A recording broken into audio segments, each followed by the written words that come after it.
Film की शुरुआत होती है एक जगह को दिखाते हुए जहाँ कुछ वर्कर्स माइन में काम कर रहे होते हैं। वहाँ काम को देखने के लिए एक डॉक्टर को रखा होता है, जिसे एक आदमी बताता है कि यहाँ कुछ रेडिएशंस महसूस की गई है। उन्हें लगता है कि शायद यहाँ यूरेनियम है और वो सब काफ़ी खुश हो जाते हैं। वहाँ बहुत सी बड़ी बड़ी खुदाई की मशीनें मंगवा कर तेज़ी से खुदाई का काम शुरू करते हैं। फिर देखते ही देखते खुदाई के दौरान वो ज़मीन के अंदर धंसने लगती है और वो एक केव में जाने लगती है। इसके बाद वो डॉक्टर अपनी टीम के साथ उस केव में जाता है। वहाँ उन्हें एक बहुत बड़े जानवर का कंकाल मिलता है, लेकिन जब वो उसे ध्यान से देखते हैं तो उन्हें पता चलता है कि ये कोई कंकाल नहीं है, बल्कि ये असल में कोई जानवर है जो कि सो रखा है। और रोशनी पड़ने पर वो खड़ा उठ जाता है और वो केव से निकलकर समंदर में चला जाता है। इसके बाद जापान में एक साइंटिस्ट को दिखाया जाता है जो एक लैब में होता है और वो पता लगा रहे होते हैं कि ये अर्थक्वेक के झटके कहाँ से आ रहे हैं, लेकिन उन्हें इस बारे में कुछ पता नहीं चलता। इसके बाद वो साइंटिस्ट कहता है कि सारी मशीनें बंद कर दो, कहीं ये झटके हमें नुकसान ना पहुँचा दें। इसके बाद वहाँ फिर से अर्थक्वेक आ जाता है और उस साइंटिस्ट की वाइफ भी वहाँ होती है और वो वहाँ से भागने लगती है। और तभी वहाँ ब्लास्ट होने से चैम्बर में से जहरीली गैस उनकी तरफ बढ़ती है। वो साइंटिस्ट अपनी वाइफ को बचाने के लिए भागता है, लेकिन इसमें देर हो जाती है और पूरी गैस उस कैबिन में फैल जाती है। उसकी वाइफ उसे कहती है कि दरवाज़ा बंद कर दो, इससे पहले कि ये गैस वहाँ भी पहुँच जाए, और ना चाहते हुए भी साइंटिस्ट को वो दरवाज़ा बंद करना पड़ता है। इसके बाद उसे बहुत दुख होता है क्योंकि उसकी वाइफ अंदर ही रह गई थी। वो उसे कहती है कि तुम हमारे बेटे फोर्ड का ध्यान रखना, और इसी के साथ रेडिएशन की वजह से वो पूरा प्लांट डिस्ट्रॉय हो जाता है। फोर्ड ये सब अपने स्कूल में देख रहा होता है। इसके बाद 15 साल बाद का सीन दिखाया जाता है। फोर्ड अब आर्मी में एक फ़ौजी था और वो अपनी 1 महीने की ट्रेनिंग पूरी कर घर आता है और वो अब मैरिड था। तभी उसकी वाइफ को फ़ोन आता है कि फोर्ड के पिता को पुलिस ने अरेस्ट कर लिया है। फोर्ड अपने डैड से नफ़रत करता था क्योंकि उसे लगता है कि उसकी मॉम की मौत उनकी वजह से हुई। इसके बाद वह अपनी वाइफ के कहने पर उन्हें मिलने जाता है और जाकर अपने डैड को जेल से छुड़वाता है।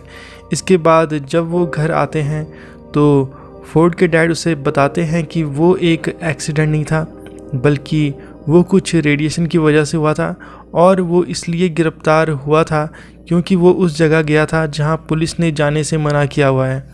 वो बताता है कि मेरे एक दोस्त ने वॉइस फ्रीक्वेंसी नोट की है, वहाँ से अजीब तरह की आवाज़ें आती है, तो मुझे वहाँ जाकर देखना होगा और ये प्रूफ लाना होगा कि उस वक्त प्लांट में जो ब्लास्ट हुआ था वो कोई एक्सीडेंट नहीं था। इसके बाद फोर्ड और उसके डैड वहाँ जाते हैं और वो महसूस करते हैं कि अब वहाँ कोई जहरीली गैस और रेडिएशन नहीं है। वहाँ पुलिस आ जाती है और दोनों को पकड़कर अपने साथ ले जाती है। और वहाँ वो डॉक्टर जो फिल्म की शुरुआत में दिखाया गया था वो भी होता है। वो लोग साइंटिस्ट से पूछते हैं कि आखिर तुम बार बार उस जगह क्यों जा रहे हो। इसके बाद वो उन्हें सब बताता है जो वो करना चाहता था। वो डॉक्टर बहुत हैरान होता है क्योंकि इतनी सारी जानकारी उसे भी नहीं थी। वो वहाँ पत्थर जैसी बहुत बड़ी चीज़ पर एक्सपेरिमेंट कर रहे होते हैं और अचानक से जब वो हिलने लगता है तो वो उस पर बिजली डालते हैं और लगातार शॉक देते हैं, और तभी वो पत्थर टूट जाता है और उसके अंदर से बहुत बड़ा क्रिएचर बाहर निकलता है और वो लोगों पर कुछ बिजली जैसी चीज़ से हमला भी कर रहा होता है। इसके बाद वो खुद को आज़ाद कर प्लांट के बाहर आकर उड़ जाता है। इसके बाद अगले दिन वहाँ मिलिट्री आती है। वो डॉक्टर को अपने साथ ले जाने को कहती है।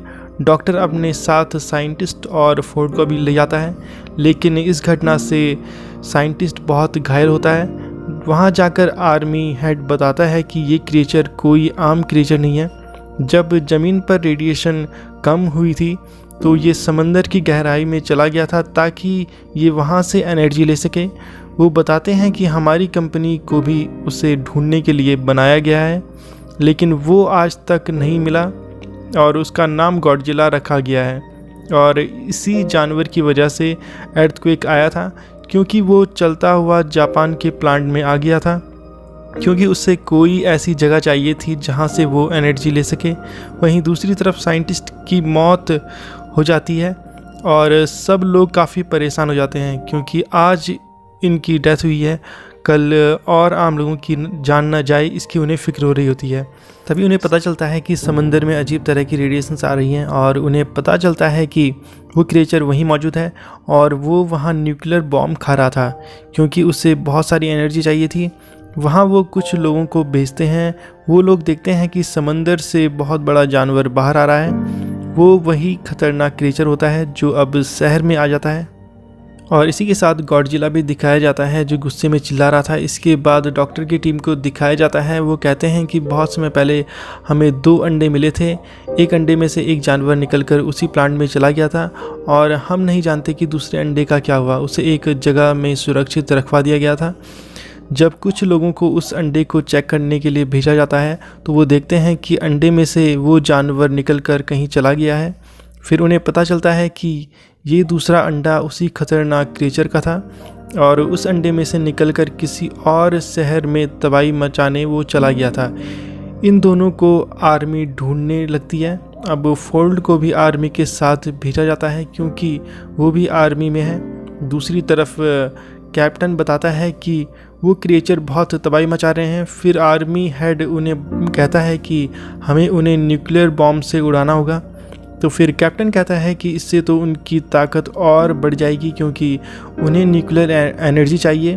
तो फिर आर्मी हेड कहता है कि हमारे पास इसके अलावा कोई ऑप्शन नहीं है, रिस्क तो हमें लेना ही पड़ेगा। ये क्रिएचर समंदर में गहराई में जा रहे होते हैं क्योंकि वहाँ से उन्हें और एनर्जी मिलती है। वहीं गॉडजिला भी इन क्रिएचर को मारने आ रहा था। मिलिट्री के लोग भी समंदर में उन्हें मारने के लिए न्यूक्लियर बॉम्ब लेकर जाते हैं। उनके साथ फोर्ड भी होता है। वो बॉम्ब उन्होंने एक बोर्ड पर रखा होता है। तभी मेल क्रिएचर आकर उस न्यूक्लियर बॉम्ब को उठाकर वहाँ से उड़ जाता है और अब वो क्रिएचर वहाँ से दूर चले जाते हैं क्योंकि उन्हें एनर्जी का एक सोर्स मिल गया था। मिलिट्री का ये प्लान पूरी तरह से फेल हो जाता है। इसके बाद दिखाया जाता है कि वो क्रिएचर शहर में आ जाते हैं और तबाही मचाने लगते हैं, लेकिन तभी गॉडजिला भी वहाँ पहुँच जाता है और मिलिट्री भी वहीं पर होती है। इसके बाद गॉडजिला उस क्रिएचर के सामने आ जाता है और दोनों के बीच बहुत भयानक लड़ाई होने लगती है क्योंकि ये बहुत बड़े थे। यहाँ पर केवल मेल क्रिएचर ही था, इसलिए गॉडजिला उससे इजीली लड़ रहा था और अब वो जैसे ही उसे मारने वाला होता है तभी पीछे से फीमेल क्रिएचर आ जाती है और उस पर हमला कर देती है और अब गॉडजिला इन दोनों से अकेला लड़ रहा होता है। वहीं दूसरी तरफ हम देखते हैं कि मिलिट्री को अंडरग्राउंड में बहुत सारे अंडे मिलते हैं जो कि फीमेल क्रिएचर के थे। फिर आर्मी वहाँ एक बॉम्ब सेट करके बाहर आ जाती है और इसके बाद वो बॉम्ब ब्लास्ट हो जाता है और अब अंडे उसमें ख़त्म हो जाते हैं। फिर जब मेल और फीमेल क्रिएचर ये देखते हैं तो उन्हें अपने अंडों की फिक्र होने लगती है और वो गॉडजिला से लड़ना छोड़ उस तरफ भागने लगते हैं। इस धमाके की वजह से गॉडजिला में धमाके की रेडिएशन एनर्जी की फॉर्म में उसके अंदर जाने लगी और वो उसी एनर्जी को यूज़ कर अपने मुंह से उन क्रिएचर पर फेंकता है। अब गॉडजिला काफ़ी ताकतवर हो गया था और वो पूरी एनर्जी के साथ उन क्रिएचर से लड़ता है और गॉडजिला मेल क्रिएचर को मार देता है। ये देखकर फीमेल क्रिएचर बहुत एग्रेसिव हो जाती है और क्योंकि आर्मी ने उसके अंडों को भी ख़त्म कर लिया था इसलिए वो फोर्ड की तरफ आगे बढ़ती है और जैसे ही वो उसे मारने वाली होती है तभी गॉडजिला उसे पकड़कर सारी एनर्जी उसके मुंह में डाल देता है, जिसकी वजह से वो उसे सहन नहीं कर पाती और वो भी मर जाती है। फोर्ड भी यहाँ काफ़ी जख्मी हो जाता है तो मिलिट्री उससे हॉस्पिटल ले जाती है। फिर अगले दिन जब सब सोचते हैं कि गॉडजिला मर चुका है लेकिन वो थका हुआ होता है और अपनी आंखें बंद करके लेटा हुआ था, फिर तभी वो उठता है और समंदर में जाने लगता है। वो यहाँ पर लोगों को कोई नुकसान पहुँचाने नहीं आया था, उसकी दुश्मनी केवल उस खतरनाक क्रिएचर से थी और अब क्योंकि उसने उन्हें मार दिया था तो वो वापस समंदर में चला जाता है। वहीं दूसरी तरफ फोर्ड अपनी वाइफ और बेटे से मिलता है और वो काफ़ी इमोशनल हो जाता है और इसी के साथ ये फिल्म भी ख़त्म हो जाती है।